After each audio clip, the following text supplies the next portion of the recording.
The thing is that's going to make you successful is consistency. Most of the advice I give people, most of the advice my brother gives people, it's nothing new. It's foundations. It's basic things. But, most people will never master the foundations. Most people are going to stick with a couple things, but they're never going to master it. This is the Startup Junkies podcast. Hello, ladies and gentlemen. Welcome to another episode of the Startup Junkies podcast. Thank you for tuning in, however, and wherever you're tuning in from. My name is Daniel Koonce, and I'm joined today by my co-hosts, Miss Cindy Lynn and Grace Olson. Cindy, Grace, how are we doing? Good. How are you? I'm doing fantastic. Grace? Happy to be here. Thanks for having us. Grace, this is your second episode. Cindy, this is your first. How are we feeling? You excited? Oh, yeah. Very excited, actually. Yeah, well, it's an exciting episode because we have our new friend. He's the founder of Tier 5 Dads and the co-founder of Greene Performance and Wellness Coaching, Mr. Benjamin Greene. Benjamin, how are you doing today? I'm awesome, man. So excited to be here. Yeah, you actually have some good news you found out today. Do you care to share with the audience? Sure. Having another baby. Yeah. It's our third boy, so it's time to do it again. Yeah, well, congratulations. Thank you. Well, the way we like to start these episodes, my boss calls it your X-Men's origin story. If someone was writing a comic book about you and it was your origin story, where would we start? We can take this so many different ways. There's like the Ben Greene, the man, and then there's like the Ben Greene, the business owner and entrepreneur. You gotta pick your way. Let's do a little bit of both. Yeah. So the story I used to lead with, and I guess I'm going to pick it now, was the birth story because it kind of laid the foundation for everything. So I was born 3.5 months early at 1 pound 2 ounces. So I was a little bit smaller than my hand, and I was born with cerebral palsy, and I was born so premature that you could see the blood flowing through my body because my skin had not fully developed. So I spent the first year of my life in the hospital, which is the greatest thing that ever happened to me. It laid the foundation for my thought process that has led me to where I am now. And one of the stories I always like to tell about this, because, so many people have things happen to them and they go, oh man, why me? I take it as like, thank God it was me. Like, I'm so happy that it was me. But one of the stories that illustrates who I am today started when I was 5 years old. So I was 5 playing Power Rangers, as you did in the 90s. And we were running around the playground, and I have a limp from having cerebral palsy, and I was way slower than all the other kids. And as we're running, I'm just like falling further and further behind. And in my little 5-year-old brain, I was like, that's not going to work. So I cut across the playground, and I cut all the kids off, and I go, all right, Rangers, we're going this way. And it was that moment where I realized just because everyone is playing by these rules doesn't mean I have to, and I could kind of shift the momentum in my favor. And that's a little bit of the origin story from like a birth perspective that got me here. From a business perspective, I was fired from every job I ever had, including a job where my brother was my boss. Yeah, man, I was the employee where the moment I found out nobody was watching me or I could do something better than my bosses, see ya. I was going to just do that and walk around the store or wherever I was. And then the way my first company started was I sold a running watch to a local lawyer in Seattle, and he said, what do you do? I said, I'm a private chef and personal trainer. I was not. I had no clients. I had never done that before, but it was what I wanted to do. And he was like, oh, that's awesome. Let me get your number. 6 months later, I had just lost my job, my last job that I ever lost, and I get a call out of the blue, and he goes, hey, man, you still private chefing it up and personal training? I go, yeah, I am. He goes, can you come over and do this for me and my family? I said, yep. And that's how the first business started. That led me to where I am now. Yeah, I also didn't mean to laugh when you said that you've been fired from every job. But no, excellent delivery on that. Yeah, man, that was fantastic. Good. It's all good. So tell us a little bit about Greene Performance and Wellness Coaching. When did this idea form? This idea formed a really long time ago. So when I was personal training, I kept getting the same feedback of like, your workouts are good, your food's okay, but your conversation is where it's really at. Can we just pay you for that? And I was like, no, you can't pay me for that. Like, I'm a personal trainer. And then the world shut down in 2020, and I had to figure something out. Perfect timing. Everyone was stuck at home. I saw an opening in the marketplace. I saw where the trends were going, and I said, all right, let's do this. I started it, and it kind of took off. After I got divorced, it took off like wildfire, and I realized this is that more that I was supposed to do. Because the entire time I was doing my personal training business, I would tell my clients straight up, don't be prepared to train with me forever. I'm not meant to do this. I'm meant to do something more. And then perfect circumstances, and this thing came to fruition. And yeah, here we are, man. Here we are. So who's your client? Who's working with you? Yeah, so the ideal client, well, I'll go backwards. In the book, The 21 Irrefutable Laws of Leadership by John Maxwell, if you haven't read that book, read that book. One of the laws of leadership is the law of magnetism. What that essentially is like finds like. So, lo and behold, my ideal client is essentially a mirror image of me and my brother. Mid-30s, family man, doing very well for themselves, but something's missing. The way we like to put it is your bank account's fat, but something in your mind is just not where it needs to be. So those are our people. Like some of the people I worked with this morning, new people, basically 3 kids, wife's good, extra house, but he felt stuck, feels empty, doesn't know what that more is, doesn't necessarily have a group of guys around him. Those are really our ideal people because we can relate with them. We can get in the trenches with them right away.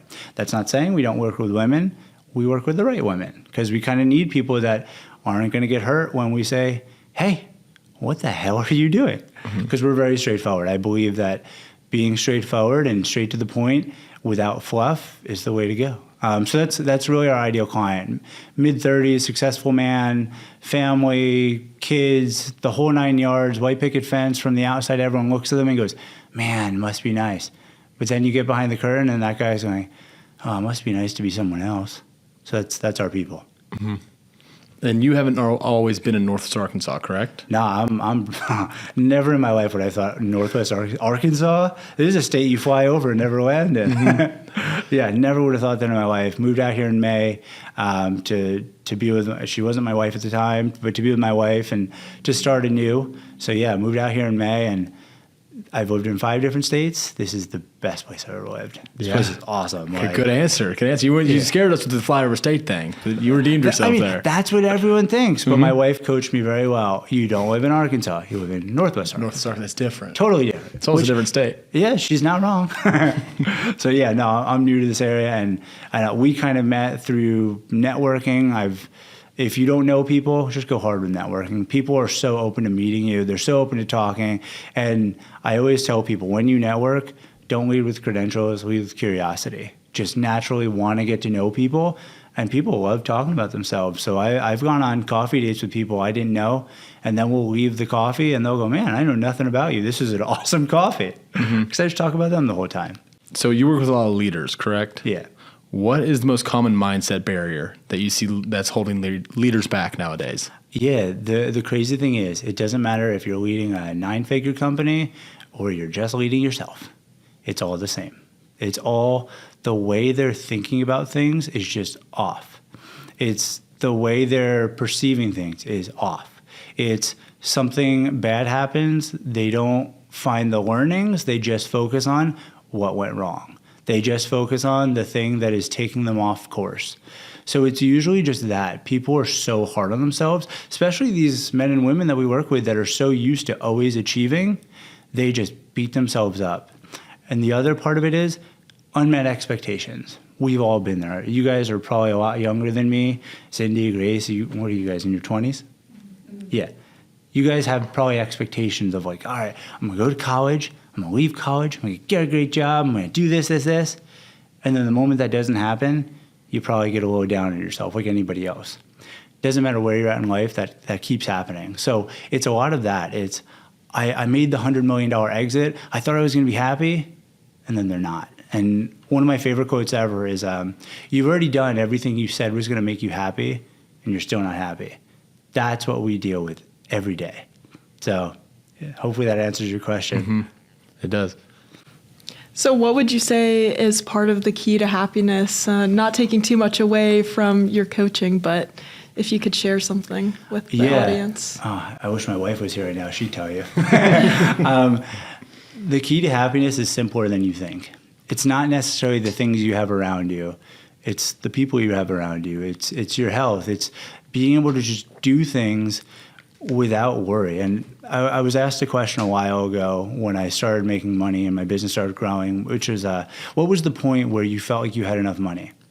And it was not the things you'd think. It's not like, oh, like I could pay all my bills. It was, for me personally, it was being able to take my kids out and my wife out to dinner and not have to think about like, oh crap, she ordered steak. Like, it were things like that. But the key to happiness, a lot of it comes back to also being able to reflect and spending time in solitude where you can really look around and find the joy in the little things. Like, one of the things that makes me the most happy in the world is my treadmill. I have a self-powered treadmill. It's the most expensive piece of gym equipment I ever bought. It's giving me the biggest return of anything I've ever bought, and that thing makes me so happy. So it's also looking at the little things that you have around you, because at some point, something that you probably have with you, you were like, I can't wait to have this thing. And then you get the thing, and you instantly move on. So it's also just being grateful for like, man, I'm so happy to have this shirt. This is my favorite shirt. I have 6 of them in my closet. So it's like, I'm still happy about that to this day because I keep bringing it up front and center. I love that. Thank you for sharing. Yeah, no, of course. I love how deep you just got into it. What's the key to happiness? That's what I'm about. Like, I can't stand chit chat. So like, go deep. Ask me the questions. Like, this is what I'm here for. I don't want to chit chat. Like, Daniel, you've been doing a bad job. You've been chit chatting. Yeah, go deeper, man. Grace asks all the questions. Yeah. Well, you were talking about reading earlier. Obviously, that's been a big part Yeah. of your growth in your life. When we met, you actually gave me a book. Yeah. You gave me The War of Art by Stephen Pressfield. Yep. I read it. It's a great book. But the middle section, actually the first 2 sections, is all about this idea of resistance. And in the context of the book, it's talking about artists and kind of breaking through resistance. But in the context of maybe business owners and leaders, what's a great way that a business owner can break through that resistance and get going?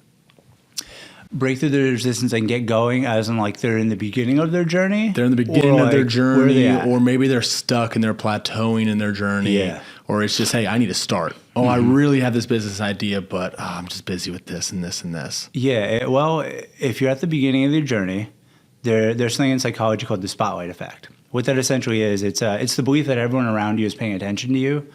But the thing is, if you have the spotlight effect and you and you and you, we all have it, then guess what? No one's paying attention to you. So it's understanding that in the beginning, nobody's watching, nobody cares if you fail, nobody sees it. So just start. Because like success is made behind closed doors. The success you have in public is made in private. So just start. That's been the thing for me. And that's what I coach my clients on all the time. Like, if you wait 10 years, all you're going to do is, man, I wish I started. So just start. That's the thing. It's never like, I gotta stop saying like. I'm trying to, that's one of my things for the month is like, I'm working really hard to get rid of that from my lexicon. The thing is, you just need to start. It's never as bad as you think. The consequences are never as big as you think. The rewards are also never as big as you think. But just starting is going to teach you most things. You could study all day long, but until you put your feet on the ground, you're not going to learn anything. Books can teach you only so much. And there's a saying that I say to my clients, and it's lessons aren't taught, they're caught over time. So what that essentially means is I can try to teach you guys to be awesome entrepreneurs, give you all the skills. But until you put your feet on the ground and start making sales calls, start getting those rejections and start getting those wins and those losses, you're never going to learn the lessons. So just start. It's never as bad as you think. Yeah, we were kind of talking about that. We had an episode right before this recording where we talked about that. Our guest was talking about, you know, when failing, you have to learn from it. Or else you're gonna fail again and again and again. It's like, no, you have to actually take that opportunity, take a step back, and learn from it. So my question for you is, what's a big failure in your life that you've learned from that's made change the trajectory of your career? I have so many. I failed. Name 8. No, okay, I'm name kidding. 8 in the last week. I have so many. I have personal failures, obviously, like everybody. I have some really big personal failures that took me a really long time to get over. I have business failures of messing up accounts, saying the wrong thing, and losing people that I was super tight with. I have physical failures. I have relationship failures. If you don't fail, what are you doing? Like, what are you doing? And if you're afraid of failure, also just understand you're not going to win. You're not going to get the success that you want if you're afraid to fail. So I'd much rather fail constantly. And the company I always think of is SpaceX. They have crashed more rockets than any company in the world. They have launched more rockets than any company in the world. Guess what? They're the most valuable rocket company because they have failed and they have learned. And there's a saying in jiu-jitsu, which is win or lose, you learn. So for me, I'm like, let's go, let's fail. The other thing I do with failure is instead of saying, woe is me, I say, yeah, I'm so glad it's me. Give me the failure because I'm going to be the guy that's going to brush it off, learn from it, and say, hey, Grace, hey, Cindy, here's something I learned. There you go. And now, hopefully, I'll keep you away from failure. I'll help you too, Daniel. Yeah, I appreciate that. Yeah. Thank you. You were talking about failure, and I was wondering, like, in your line of work and your coaching, how do you help people find the will to say yes and find the will to learn from their failures? Yeah.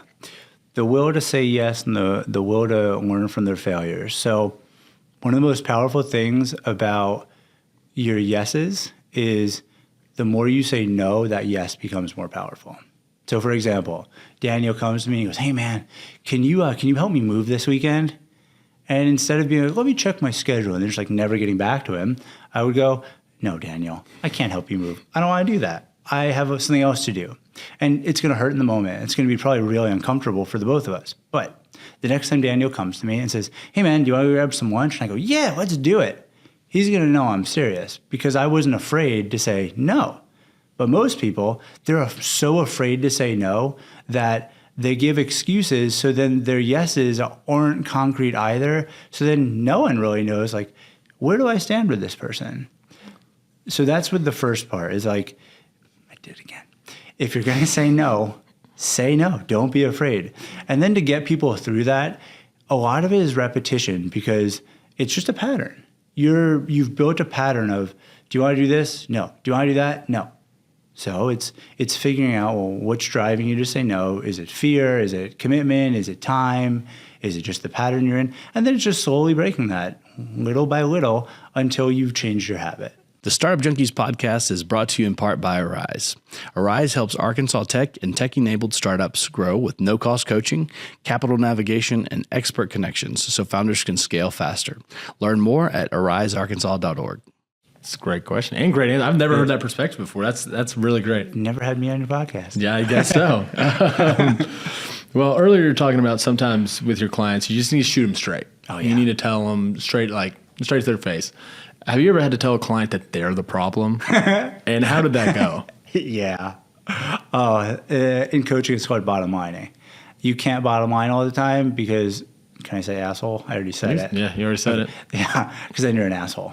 And then your clients won't respect you because you're just being mean. If I bottom line with you all the time, but there is a time and a place to bottom line because that's what our clients pay me and my brother for, is the fact that we are going to get you results and we're not afraid. We're not your wife. We're not your husband. We're not your boss. We are only here to push you forward. And I work with some higher ups at the UW, or not UW, that's Washington, University of Arkansas. And one of them said to me in her deep Arkansas accent, she said, you and your brother, you don't sprinkle sugar on shit and tell me it's ice cream. And I was like, yeah, you're spot on. That's what we do. So I'm a big believer in it. And the term that goes along with it, it's called radical candor. So essentially, you are just you. You tell people what they probably don't need to hear because they don't want to hear because that's what they need to hear. And think about it from all of our perspective. If you had people around you who weren't mean, but said, hey, I expect more out of you. You can do better. What that would do for you as a person. And I'll tell a quick story. So one of my good friends, this dude, he is crushing it in life. 33, 6 foot, great shape, making a ton of money, making a terrible choice dating. He's worked so hard to rebuild his life, and then the person he's decided to pair with doesn't share his values, doesn't share his outlook, doesn't share his work ethic, doesn't really share anything other than she wants to not be lonely, and I think he also wants to be like that as well. And he called me the other day, and he goes, so man, what do you think? And I go, do you want to hear what I have to think? Or do you want me to just be nice? He goes, nope, you know what I'm here for. And I said, well, man, I'm super disappointed in you. I think you can do so much better. You've worked your ass off to get back. You've worked your ass off to rebuild your life. And now you're just accepting this person because you want to have a person in your life? I expect so much more of you, man. I'm disappointed. And he paused and he was quiet. And he goes, man, this is why I love you. You don't hold back. And that's the thing. As a coach, I'm like that. as a person, it's taken me a long time to be like that because I'm an introvert naturally, but I have an alter ego. We can get into that if you want, but it's training yourself, man, because you get what you get out of life. So it's you and your brother, correct? Mm-hmm. What do each of you guys bring to the team? We're very different people. The easiest way to put it is I'm the dreamer. I'm like, let's grab everything. And he goes, whoa, whoa, whoa. No. Slow down a little, brother. He's a bit more grounded, maybe. 100%. I mean, he's older than me. He's 5 years older than me, has more life experience than me. And we're just different. He comes from a corporate background. I've only known being the captain of my own ship. So for me, I'm definitely like the big ideas. I come up with a lot of the concepts. He comes up with concepts as well, but I've kind of structured my life in a way to trigger my brain to do certain things, to get it going in weird ways, to pull it out. So he is a master of running teams. I hate running teams. I do not want to run your team. I do not want to manage 6 people. I want to focus in on you and get the best out of you. So he's definitely awesome at that. He's really good at corporate navigation. Nope, not me. He's good at getting you to make the jump in your career. That's not me. For me, I'm really good at getting you to restructure your brain, change your communication, take different actions, and then I use my story, which is not his story, to connect with certain people. But together, we're way stronger. Because Yin and yang a little bit. 100%. And I always joke with my brother, I'm the more handsome one and the one in better shape. And I was talking to him the other day. I was like, we need to have a podcast. And we should call it the Before and After Brothers. You're the before picture, not the after picture. Oh, I think I would subscribe to that. 100%. So you got one. Yeah, you got one subscriber. perfect. Let's go. That's funny. Yeah, so I'm just curious to hear a little bit more about your backstory too. And I know you already mentioned the jobs and your professional journey a little bit, but what really inspired you to break into this industry and really want to help other people? It was 2019, and I was recovering from some brutal stuff. Life was like, hey, man, you want to stand up? We're not going to let you. So 2018, I had my son. 2 weeks after I had my son, my dad just dropped dead out of the blue, and he was the guy that raised me and my brothers. About 4 months after that, I got severely injured, crashed my bike going about 40 miles an hour, just completely destroyed my shoulder. Then I shut down my business to be a stay-at-home dad, which was a horrible idea. And then I got divorced. And then 2 months after that, I moved to Springfield, Missouri, because the story I was told made me think it was a good idea, and it wasn't. So I ended up moving from Seattle to a place called Sparta, Missouri. If you've never heard of it, I don't expect you to know where it is. It's a town of 900 people, about an hour outside of Springfield, Missouri. And I lived in a custom-built tiny house, which was 26 feet long by 14 foot tall by 8.5 feet wide, on my ex-wife's property, across the yard from her. And I got to see her new wife with her new person, and it was just me and my little boy in that little house. And if you've ever been to the zoo and you see a tiger and the tiger's pacing, they're anxious. And what did I do? I walked miles a day in that little house because I was anxious. The only money I was making at the time was $1,300. $1,000 of that was from my ex-wife. $300 of that was from, I don't know, the universe. I don't know where it came from. And it got to a point where I didn't have friends. I didn't have a business. I was separated from my family. And I had a pull-up bar in my house, and this is where it gets a little dark. And I said to myself, I'm not going to be able to do this. Put a noose around my neck, got on the pull-up bar, stood on the chair, and all I had to do was step off. I don't know where this voice came from. God, Jesus, the universe, my dad, no idea. And it said, the same energy you're investing into being a victim is the same energy you can invest into being a success. Energy is energy. I stepped off. I bawled my eyes out on the floor. The next morning, I said, let's go. I started building this business. Within a month, I was making $4,000 a month. Within 2 months, $8,000. And then it just started blowing up from there. And the reason I'm sharing this story was there are 3 things that make you highly successful in business if you're going to start your own business. It's pain, passion, profession.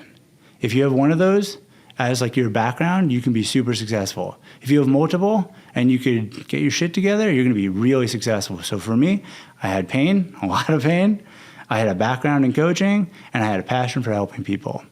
So I basically vowed that I am going to do everything in my power to have as much impact as possible to make sure that no one ever gets to the low that I got. Because the only reason I got there was a deficiency in thought.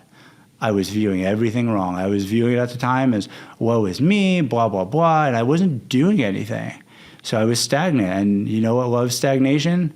Pain. The faster you move, anxiety can't keep up, pain can't keep up. You outrun it. You outrun your self-doubt. And then once the business started, I had a piece of paper on my wall that basically said, do jujitsu. And I was like, yeah, someday. And then I started jujitsu, and nothing also clears your anxiety than having a grown man smother you with his chest. And that was kind of what launched this business was, I don't want people to go through that. And so many people, I wrote it down here, they put themselves in survival mode. But the same way you can put yourselves in survival mode by having crappy thoughts, you can put yourself in thrive mode by having better thoughts, taking better actions. So that's essentially how this all got started. It was deep pain, deep passion, and a profession that made me good at talking to people and understanding how to make you go left when you said you want to go left. Mm-hmm. Well, thank you for sharing that story. Yeah, no, of course, man. It's truly inspirational. I can say we're glad you're still here and glad you're still on this podcast with us. Well, you got this passion for helping people. A lot of our audience are small business owners. I know you work with maybe higher level leadership roles, but if you could give a piece of advice, maybe one habit to small business owners that would change the trajectory of their life or their business, what would that one habit be? I'll start with the saying that I absolutely love, and that is greatness rejects all first-time applicants. So if you're a new business owner and you're expecting to blow up, nah, probably not going to happen. So there's that. But then the thing is that's going to make you successful is consistency. Most of the advice I give people, most of the advice my brother gives people, it's nothing new. It's foundations. It's basic things. But, most people will never master the foundations. Most people are going to stick with a couple of things, but they're never going to master it. I'm a huge NBA fan. Kobe Bryant, absolute favorite player. Big fan of Tim Duncan because of his work ethic, Mr. Fundamental. You guys, I might have lost you already. But Tim Duncan, he won 5 championships, and he was called Mr. Fundamental because his game wasn't flashy. He can do layups with both hands. He could pass off the screen. He just did the basics at a super high level. And there's a saying in jiu-jitsu, there are no black belt techniques. There are white belt techniques done at a black belt level. Mm-hmm. So most small business owners, they don't give themselves enough of a timeline. In 1 year, I'm going to be a millionaire. In 6 months, I'm going to blow up. Well, with a long enough time horizon, anything's possible. So give yourself a long enough time horizon. I speak in sayings because it makes it really easy for people to understand. The person you have to worry about is not the person thinking in a year. It's the guy thinking in the decade. Because he's going to keep going. He's going to solve all the problems that for you've placed crazy expectations on yourself that a year is just not enough time to get enough data to solve all these things. So set your time horizon long enough and then just show up and be consistent and get base hits over and over and over again. And you guys have me going.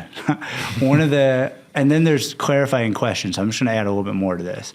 Ask yourself clarifying questions that help you find the small wins. And one of the questions I've been asking myself for many, many years at this point is, was there opportunity today? And I set my bar for opportunity like on the floor, as low as humanly possible. Because the more I can say, yes, there was opportunity, guess what? I'm going to train my brain to constantly find that opportunity. So for example, today I had 3 new clients come through the door. And if I didn't sign all of them, that's fine. There was opportunity to sign new clients. Guess what? Opportunity right here. Never met you guys, still developing my relationship with Daniel. Hopefully someone hears this podcast and goes, man, I like that dude. He had good advice. Opportunity right there. And I've asked myself that question every day. And I could say yes every single day, without fail, 365 days a year. So it's also giving yourself questions like that to train your brain to find the wins. And I'm going to get a little nerdy and then I'll stop talking. Have you guys, what kind of car do you have? A Cadillac. Ooh, fancy. Okay. Was that the car you really wanted? Yeah, I got it as a birthday gift. Okay. When you wanted that car, did you by chance start seeing it everywhere? Like seeing more of them out in the world? Like, oh, there's that car. There's that car. I definitely began noticing it more. Yeah. So that's from this part of your brain called your RAS, or your reticular activating system, which is a bunch of parts of the brain. I'm not a doctor, so I don't know exactly, but it's a bunch of parts of your brain that kind of work together to make you say, that's what you want?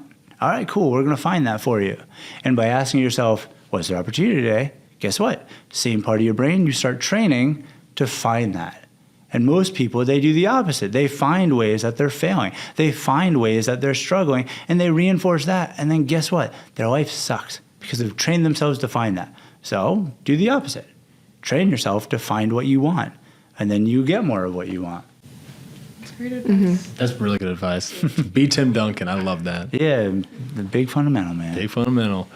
Well, cool. You were talking about kind of, expectation timelines, you know. Don't make it a year, maybe make it a decade. Yeah. What does the next decade look like for Ben? So I'm 37. I'll be 47. I'm going to retire, man. Yeah? No, I'm never going to retire. I'm going to coach until I lose my faculties. I'm like drooling and I might poop my pants. Like Once you start pooping your pants, you're done. Yeah, that's like my end point.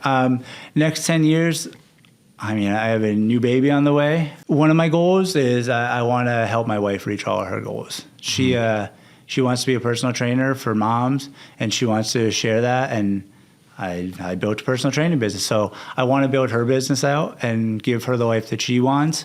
I want to show my boys what it takes to be successful, because I think nowadays, unfortunately, I'm just speaking for boys because that's all I know how to raise. Boys are lost. They don't know how to show up. They don't know how to talk to girls. They don't know their place in the world.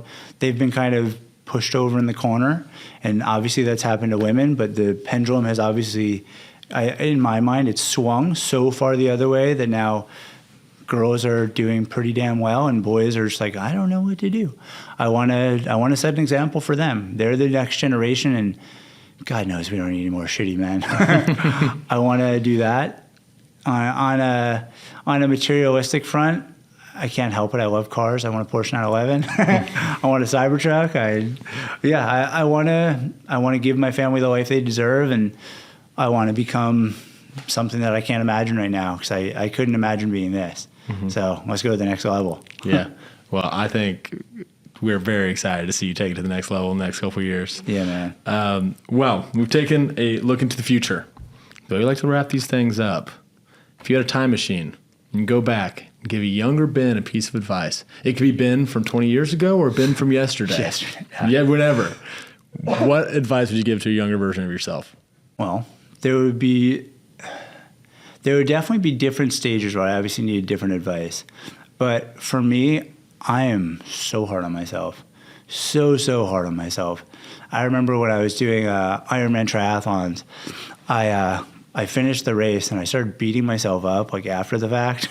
Right after I finished an Ironman, I was out there for 16 hours and I started beating myself up because my expectations weren't met. And I've just been really hard on myself. And I think that's something with high performers, because we're used to the energy I put out, I always get something for it. And I've just been mean to myself. I'm not that way anymore because I worked hard on it, but I tell myself to lighten up. I'm like, don't be so regimented. I wish in my 20s I kind of enjoyed myself more, but I was the kid in my 20s because I was deep into Ironman triathlons as a 20-year-old. I didn't party. I didn't go out. I was up at 4 a.m. going on my bike by myself.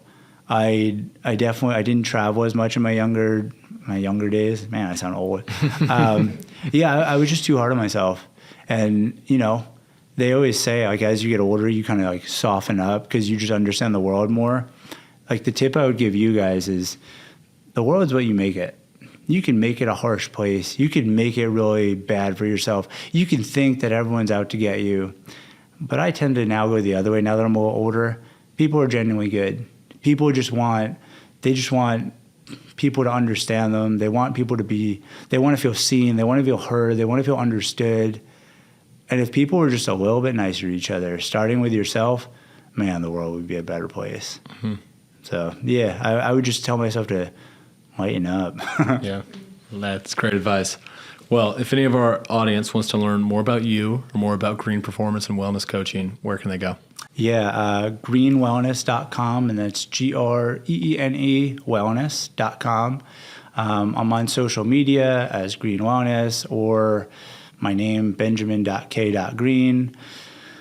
I'm all over the Northwest Arkansas area networking with people, so you'll probably catch me with coffee.